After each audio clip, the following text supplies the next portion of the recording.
Hello guys, Alice here and Bertie. This particular video lesson is a dedication and a thank you and an acknowledgement to students across the world and across the country. Now, I actually work because of you guys, because I think you're amazing, because I think children are amazing, but this one in particular is for you guys.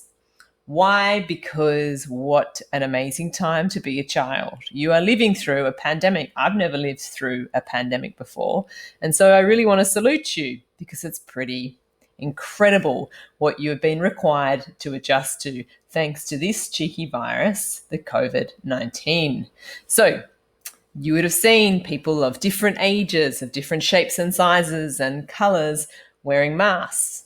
You would have seen signs like this: stay home. You would have seen potentially in your household a lot more loo paper or lack thereof. Hopefully, you didn't see anyone like this in your household. Would have been a little bit scary, I imagine. Your school probably closed. Your school may be open. Well, sort of, maybe, kind of, in parts. It's a very interesting time to be a student. And potentially you are feeling a number of things: frustrated, unsure, uncomfortable, excited, relieved. Whatever it is, my thing that I want to say to you at the start of this lesson is feel whatever you want to feel, whether it be a hugely comfortable emotion like joy, or a very uncomfortable one like anxiety or fear or helplessness. Feel it and acknowledge it, and then you can move through it. So you can't sidestep to the stuff I'm talking about without acknowledging where you're at.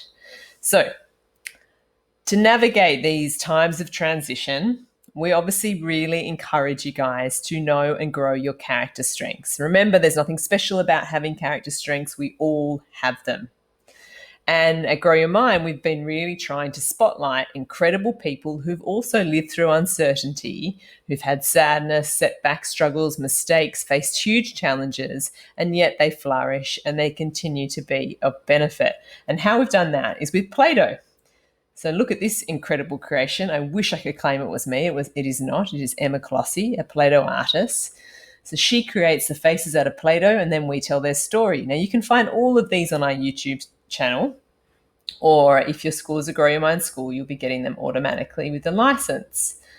And we've done about 6 so far, and there'll be 25 more to come, which is kind of cool. Now, the thing that all these humans have in common is, despite everything, they have hope. And hope is really powerful because hope allows us to be creative and allows us to be problem solvers. Now, the kind of reverse of hope, we've talked a lot about the fact that hope is an antidote to fear. And the reverse of it is when we feel completely helpless for a long period of time. The problem with that is, without hope, without believing that the future will be okay, is that we're not great problem solvers. We tend to kind of get very boxed in. So how do you grow it? What are some of the building blocks to hope? Well, I can give you a cheat sheet. And the cheat sheet, you can see there's Flower Dude holding a cheat sheet. The cheat sheet would be, start off with listening to the Grow Your Mind podcast. There's 7 episodes there, and each one will talk you through hope. In fact, the last one is all about hope. I would encourage you to be kind. I'd encourage you to be helpful. I'd encourage you to challenge your shark thoughts. They're the thoughts that bite you. So the thoughts that don't really serve you well. And practicing gratitude. We know that all of these things build hope, okay? But let's say that you kind of want to really do something that builds hope and that really builds resilience as well. And that certain something requires creativity. That certain something is, as this word says here, art. Now, why art? Well, you are speaking to someone, well, listening to someone, we're not having a conversation, I wish we were. You're listening to someone that's always had a very fixed mindset when it comes to art. But art is actually very powerful when it comes to building hope. So I'm going to show you why in this little offering, and then I'm going to encourage you to also create some art. So let's imagine you have your own blank wall. If you are at Wallara Public, you know this wall well. You have a blank wall, and your sole purpose is to convey how you have felt during this pandemic and how you feel about returning to school, or potentially you're at school 5 days a week. It's really to show how you're feeling and to also try and inspire hope in others. Now, why art? Because I think the thing with art is it captures a lot of meaning in one space. So I'm going to give you an example with this wool again now. Last year, we wanted to inspire courage at Wallara Public at a school where I am lucky enough to teach. And we wanted to inspire courage by painting the guard dog. The guard dog is our representation of the amygdala. That's our fight, freeze, and flee. That's our fear base, right? But what we wanted to do is we wanted to paint the guard dog on a wall and to really inspire courage by getting students from all ages to draw and write things to remind them that they have courage within them. Why? Well, true courage is when you're afraid and you still do something. And I don't mean you're afraid to jump off a really tall cliff and you go, well, I'm brave, I can do it. I mean, it's that sort of everyday courage of speaking in front of friends, of standing up to someone who's picking on you. It might feel really uncomfortable, but true courage is when you do it. So, an amazing artist came along and drew the guard dog. And then students over the course of that day and weeks to come added these colourful messages to remind them they had courage within them. Things like don't give up, always have hope for the future, I can do hard things, today I choose courage.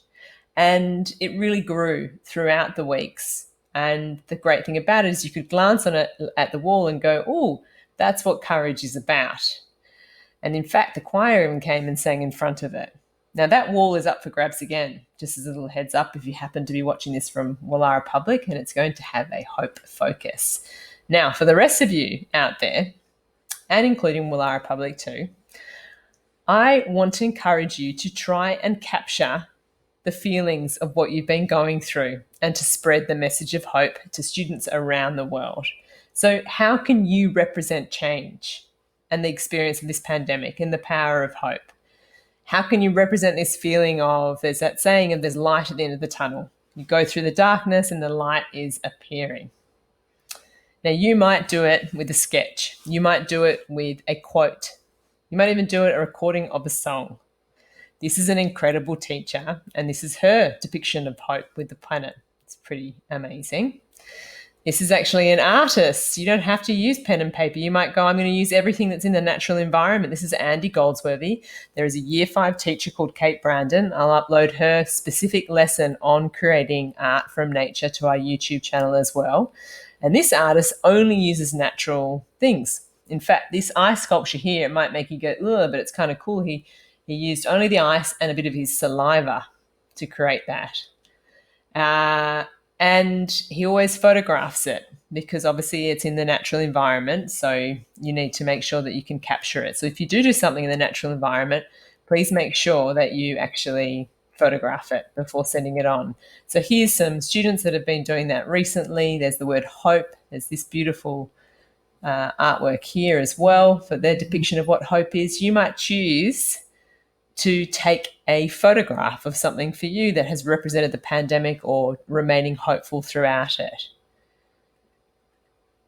Now, why? Why do this?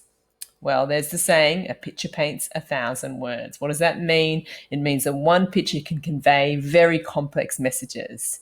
It also captures what's occurring in that point of time in history, which I think would be really cool to see from students around the world as a record of their experience of the pandemic. So here's an example of capturing a certain moment in history. This young girl here is Ruby Bridges. She's on her way to school, but she's going to school during a time in America where people did not want Black children to go to school. So it was very dangerous for her, so dangerous that she's got 4 US Marshals having to accompany her to school. This is a painting and it depicts a certain time in history. In fact, a tomato's just been thrown in her direction. It's Norman Rockwell's and the title of it is The Problem We All Live With. This is an incredible artist called Banksy, and he's famous for sneakily making his artwork appear in public places and no one sees him do it. But again, it depicts a time. So this is called the flower thrower. Usually there'd be something harmful in an image like this, maybe a glass or something that someone was throwing in protests. And this was created after September 11th, the attacks in September 11th, and it was based on a poem about waging peace, not war, in response to those attacks. Now, COVID-19 has seen artwork spring up everywhere. And again, it depicts what's going on. There's disinfectant, there's gloves. Here's a statue with some masks on it. What I love is there's more and more sort of depictions of health workers as heroes, as you can see here. This is from Jakarta, from America. And then Banksy, who I just referred to again, strikes again, this time in a British hospital. And it's this awesome picture of a young boy discarding Batman and Superman and playing with a true superhero, a healthcare worker. This is a nurse or a doctor here appreciating that image. Pretty cool. I love it. And in fact, we've seen more and more famous artists and authors come forward and produce artwork to really capture this period of time. Now, Charlie McKeesy is one of my favorite authors of all time, and he's created this beautiful artwork. This one says, to the NHS staff, the nurses and doctors, the teachers and exhausted supermarket shelf stackers, thank you. All the cake in the world could not thank you. And we've seen other famous artists. This is Quentin Blake, and he's depicted here under a rainbow. Why the rainbow? Well, the rainbow is pretty cool. It's become a bit of a symbol of hope and surviving this pandemic.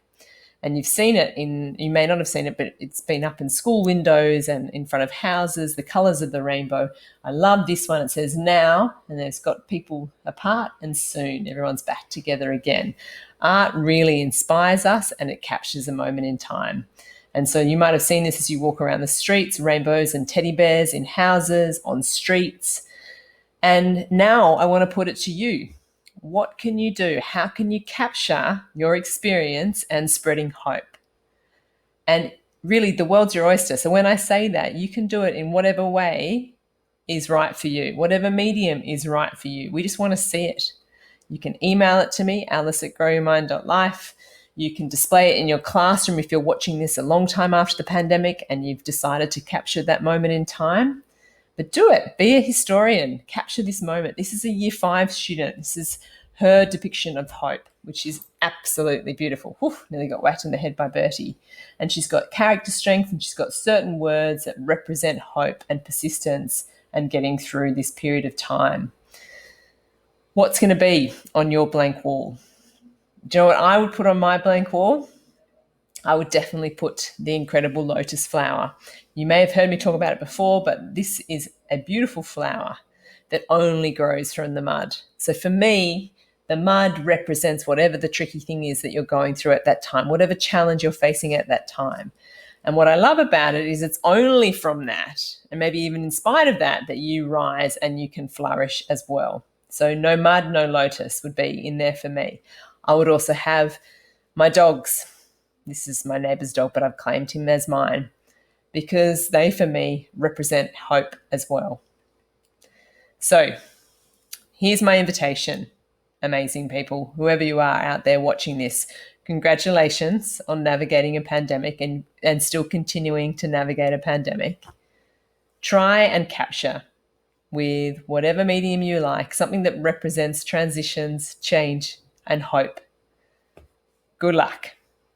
Bye, guys.